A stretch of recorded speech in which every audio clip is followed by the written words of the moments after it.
سلیمان علیہ السلام حضرت داؤد علیہ السلام کے بیٹے اور ایک عظیم نبی اور بادشاہ تھے۔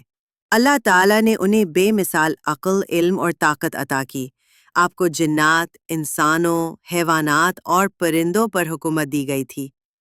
آپ ہوا پر سوار ہو سکتے تھے اور تمام مخلوقات کی زبان سمجھتے تھے۔